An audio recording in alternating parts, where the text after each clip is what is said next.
ओम शांति। आज बाप दादा के 5 मार्च 2023 के अव्यक्त महावाक्य हैं। रिवाइज डेट है 10 जनवरी 1994। आज की ज्ञान मुरली का शीर्षक है एक पॉइंट शब्द को 3 रूपों से स्मृति व स्वरूप में लाना, यही सेफ्टी का साधन है। एक पॉइंट शब्द को 3 रूपों से स्मृति व स्वरूप में लाना, यही सेफ्टी का साधन है। विश्व कल्याणकारी बाप दादा अपने सर्व मास्टर विश्व कल्याणकारी बच्चों को देख रहे हैं। हर एक बच्चे का इस ब्राह्मण जीवन का लक्ष्य अति श्रेष्ठ है। हर एक नंबर 1 पुरुषार्थ करने का लक्ष्य रखते हुए आगे उड़ते जा रहे हैं। लक्ष्य सभी का नंबर 1 का है, लेकिन लक्षण नंबरवार है। तो लक्ष्य और लक्षण दोनों में क्या अंतर है? ज्ञानदाता बाप भी एक है, योग की विधि भी एक है, दिव्य गुण धारण करने का सहज प्रत्यक्ष प्रमाण साकार ब्रह्मा बाप भी एक है, सेवा के साधन और सेवा की विधि सिखाने वाला भी एक है। मुख्य बात है पढ़ाई और पालना, दोनों ही देने वाला एक और एक नंबर है। फिर भी प्रत्यक्ष जीवन में लक्षण नंबरवार क्यों? ये तो स्वयं सभी भगवान को अच्छी तरह से जानते हैं कि लक्षण धारण करने में मैं किस नंबर में हूँ। नंबरवार होने का विशेष आधार है एक ही शब्द पॉइंट। पॉइंट स्वरूप को अनुभव करना। दूसरा, कोई भी संकल्प बोल व कर्म व्यर्थ है, उसको पॉइंट लगाना अर्थात बिंदी लगाना। और तीसरा है ज्ञान की व धारणा की अनेक पॉइंट्स को मनन कर स्वप्रति व सेवा प्रति समय पर कार्य में लगाना। क्या चीज़ बताई? 3 चीज़ें बताई। एक तो पॉइंट स्वरूप का अनुभव करना, दूसरा कोई भी अगर व्यर्थ संकल्प बोला है तो उसको पॉइंट लगाना, और तीसरा है कि जो बाबा ने ज्ञान के अच्छे अच्छे पॉइंट्स दी हैं उनको मनन करके स्वप्रति कार्य में लगाना और सेवा प्रति भी। तो शब्द एक ही पॉइंट है, लेकिन तीनों स्वरूप की पॉइंट को स्मृति में स्वरूप में लाना, इसमें अंतर पड़ जाता है। स्मृति सबको रहती है, लेकिन स्मृति को स्वरूप में लाना, इसमें नंबरवार हो जाते हैं। कई बार बाप दादा बच्चों को देखते हैं कि स्मृति में बहुत होशियार है, ऐसा होना चाहिए। वो सोचते भी रहते हैं ये राइट है, ये रॉन्ग है। ये ज्ञान भी इमर्ज होता है। ज्ञान अर्थात नॉलेज, और knowledge is light, knowledge is might कहा जाता है। तो जहाँ लाइट भी माइट भी है तो वहाँ होना चाहिए, जो नहीं होता। क्या सोचते हैं कि बाप दादा कहते तो हैं बनना तो है, ज्ञान तो है, लेकिन उस समय मेरे में क्या है, ये चाहिए चाहिए में ही रह जाता है। इसका अर्थ है कि ज्ञान को लाइट और माइट के रूप से समय प्रमाण कार्य में नहीं लगा सकते। इसको कहा जाता है स्मृति में, लेकिन स्वरूप में लाने की शक्ति कम है। जब लाइट अर्थात रोशनी है कि ये रॉन्ग है, ये राइट है, ये अंधकार है, ये प्रकाश है, ये व्यर्थ है, ये समर्थ है, तो अंधकार समझते भी अंधकार में रहना, इसको ज्ञानी व समझदार कहेंगे क्या? ज्ञानी नहीं तो क्या हुए? भक्त व अधूरे ज्ञानी। रॉन्ग समझते भी राइट कर्मों में व संकल्पों के व स्वभाव संस्कार के वशीभूत हो जाए तो उसको क्या कहा जाएगा? मतलब बाबा बोल रहे हैं कि बाबा ने देखे कि बच्चों में नॉलेज बहुत है, बच्चे सब चीज़ समझते हैं कि ये रॉन्ग है और ये राइट है, फिर भी उसके बाद भी सुधरते नहीं हैं, तो उसको क्या कहा जाएगा? तो बाबा रिजल्ट नहीं बताते। बाबा बोलते हैं आप खुद ही सोच लो कि उसको क्या कहा जाएगा। बाबा समय समय की गति को देख सभी बच्चों को बार बार अटेंशन दिलाते हैं। अटेंशन शब्द को भी डबल अंडरलाइन करा रहे हैं कि ये प्रकृति की तमोगुणी शक्ति और माया की सूक्ष्म रॉयल समझदारी की शक्ति अपना कार्य तीव्र गति से कर रही है और करती ही रहेगी। प्रकृति के विकराल रूप को जानना सहज है, लेकिन भिन्न भिन्न हलचल में अचल रहना, इसमें और भी अटेंशन चाहिए। माया के अति सूक्ष्म स्वरूप को जानने में भी धोखा खा लेते हैं। माया ऐसी रॉयल रूप रखती है जो रॉन्ग को राइट अनुभव कराती है होगा बिल्कुल रॉन्ग, लेकिन बुद्धि को ऐसा परिवर्तित कर देती है जो रियल समझ के महसूसता की शक्ति को गायब कर देती है। जैसे कोई जादू मंत्र करते हैं तो परवश हो जाते हैं, ऐसी महसूसता शक्ति गायब करने की रॉयल माया रियल को समझने नहीं देती। अब बाबा ने आगे कहा टेंशन को डबल अंडरलाइन करा रहे हैं। महसूसता की शक्ति को परिवर्तन करने की सूक्ष्म सूक्ष्म स्वरूप की माया की छाया से सदा अपने को सेफ रखो, क्योंकि विशेष माया का स्वरूप विशेष इस स्वरूप में अपना कार्य कर रहा है। मतलब बाबा बोल रहे हैं आजकल जो समय है, आजकल इतना तमोगुणी वातावरण है कि माया एकदम बता के थोड़ी ना आएगी सामने से कि पेपर आने वाले हैं। वो अनेक अनेक प्रकार से आती, ऐसी ऐसे रूप में आती है कि रॉन्ग चीज़ भी हमें राइट फील होती है। ऐसा लगता है कुछ चीज़ होती है पर ऐसा लगता है ये तो नॉर्मल सी चीज़ है, पर बाबा बोलते हैं वो नॉर्मल चीज़ नहीं है, वो माया के स्वरूप है। तो हमको बहुत बहुत केयरफुल रहना है। तो अच्छी तरह से माया की इस छत्र छाया से निकल बाबा की छत्र छाया में अपने को विशेष मन बुद्धि को इस छत्र छाया के सहारे में लाओ, क्योंकि मन में नेगेटिव भाव और भावना पैदा करने का विशेष माया का प्रभाव चल रहा है। बुद्धि में यथार्थ महसूसता को समाप्त करने का विशेष माया का ही कार्य चल रहा है। जैसे कोई सीज़न होती है तो सीज़न से बचने के लिए उस प्रमाण विशेष अटेंशन रखा जाता है। बारिश आएगी तो छाते, रेनकोट आदि रखेंगे, सर्दी आएगी तो गर्म कपड़े रखेंगे, अटेंशन देंगे ना, तो मन और बुद्धि के ऊपर प्रभाव नहीं पड़े, इसके लिए पहले ही सेफ्टी के साधन विशेष अपनाओ। तो ये विशेष साधन क्या क्या है बाबा बता रहे हैं। एक ही पॉइंट शब्द, ये सहज है, लंबा चौड़ा कुछ नहीं सुनाते बाबा, बस बोलते हैं एक पॉइंट शब्द को याद रखो। मैं आत्मा बिंदु हूँ, ज्योति रूप हूँ। लेकिन उसमें बाबा बोलते हैं कि बच्चे टिकते नहीं हैं, लगाना चाहते हैं पॉइंट लेकिन लग जाता है क्वेश्चन मार्क और आश्चर्य की निशानी, मतलब एक्सक्लेमेशन मार्क।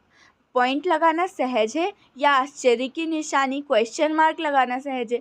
क्या सहज है? बिंदी लगाना सहज है। फिर भी हम टफ चीज़ ही लगाते हैं, फिर भी क्वेश्चन मार्क लगाते हैं। देखते हैं ना, अगर पेन कहीं भी रख दो तो एक बिंदी बन जाती है, पर क्वेश्चन मार्क बनाने के लिए पूरा पेन घुमाना पड़ता है। इतनी इजी चीज़ है फिर भी हम नहीं लगाते, फिर भी क्वेश्चन मार्क लगा देते। अब बाबा बोल रहे हैं सीज़न है झूठ सत्य सिद्ध होने का, और झूठ सत्य को भी स्पष्ट और आकर्षण वाला होगा।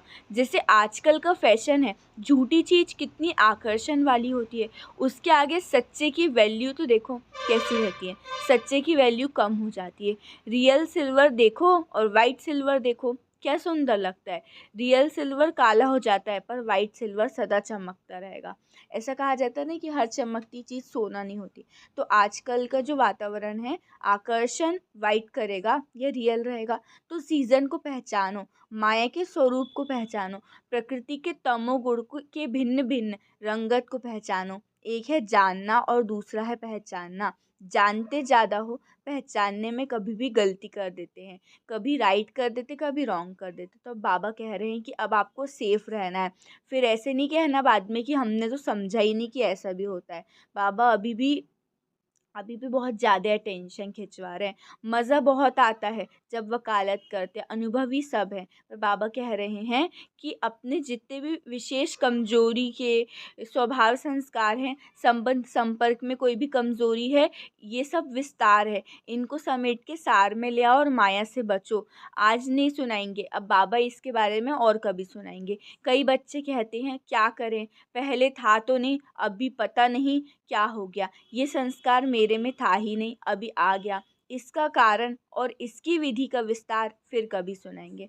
अब बाबा ने कहा याद प्यार, चारों ओर के बाप दादा के महावाक्य सुनने और धारण करने वाले छात्रक बच्चों को, सर्व सब्जेक्ट को स्मृति के साथ स्वरूप में लाने वाली समीप आत्माओं को, सदा ज्ञान के हर बात को लाइट और माइट के स्वरूप से कार्य में लाने वाली श्रेष्ठ आत्माओं को, सदा लक्ष्य और लक्षण समान करने वाली बाप के ज्ञानी तु आत्मा बच्चों को, सदा बाप की छत्र छाया में रहने वाले, माया की छाया से सेफ रहने वाले, जानना और पहचानना दोनों की विशेषता को जीवन में लाने वाले ऐसे विशेष आत्माओं को बाप दादा का याद प्यार और नमस्ते। अब कहो हम रूहानी बच्चों की रूहानी बाप दादा को याद प्यार, गुड मॉर्निंग और नमस्ते नमस्ते नमस्ते। शुक्रिया बाबा, शुक्रिया। अब बाप दादा की पर्सनल मुलाकात है। विजय हमारा जन्मसिद्ध अधिकार है, इस निश्चय और नशे से निर्विघ्न स्थिति का अनुभव करो। विजय हमारा जन्मसिद्ध अधिकार है, इस निश्चय और नशे से निर्विघ्न स्थिति का अनुभव करो। जैसे ऊंचे से ऊंचा बाप है, ऐसे हम आत्माएं भी ऊंचे से ऊंची श्रेष्ठ आत्माएं हैं, ये अनुभव करते हुए चलते हो।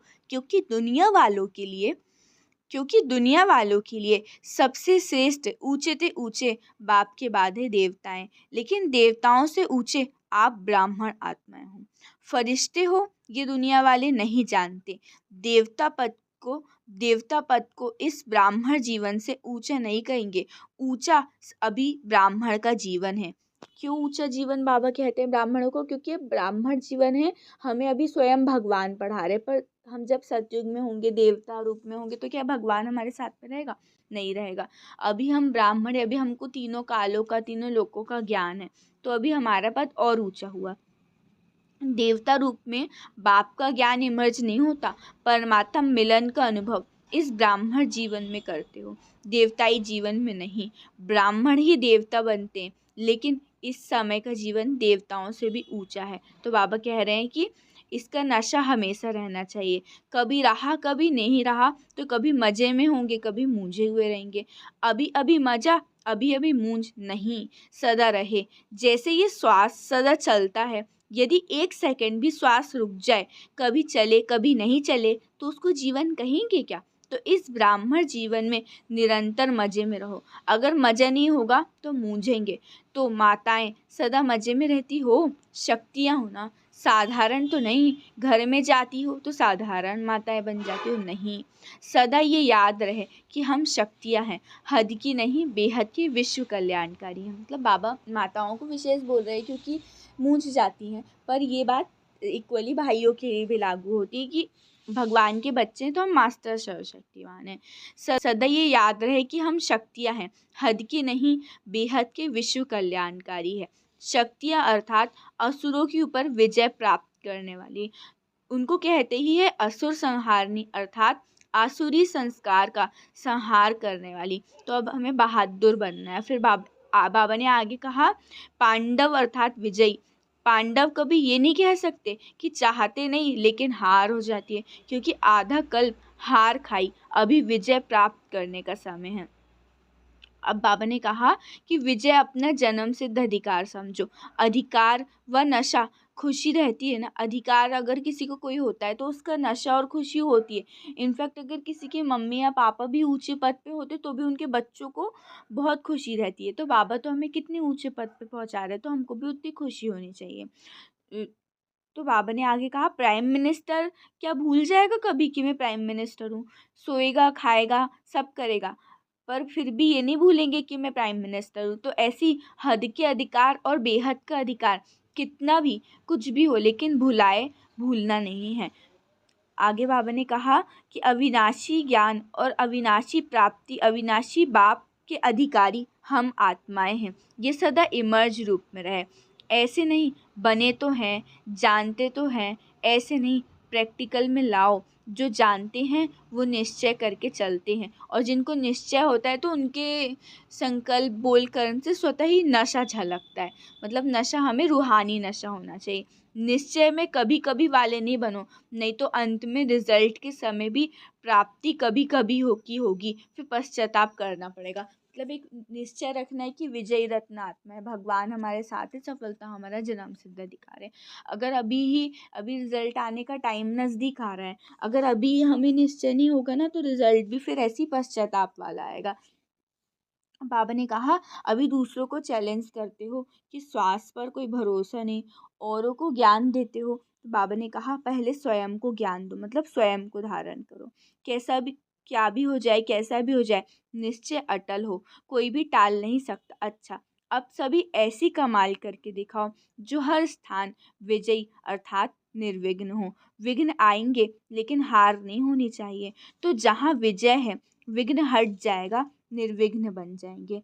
सदा निर्विघ्न ये कमाल करके दिखाओ। कोई भी गीता पाठशाला हो, उप सेवा केंद्र हो, लेकिन स्वयं निर्विघ्न बनो और औरों को भी निर्विघ्न बनाओ। ऐसी कमाल करके दिखाओ। देखेंगे नहीं, करके ही रहेंगे। बाबा कह रहे कि अब देखेंगे नहीं, अब बाबा को सारे सेंटर्स निर्विघ्न चाहिए। दूसरे के विघ्न को भी मिटाना है और स्वयं भी निर्विघ्न बनना है, कोई भी विघ्न का समाचार नहीं मिलना चाहिए। ऐसे नहीं कहना कि हम तो ठीक है, ये करते हैं, हम क्या करें, 3 मास विजयी हैं, रह के दिखाओ, 3 मास में ही पता पड़ जाएगा।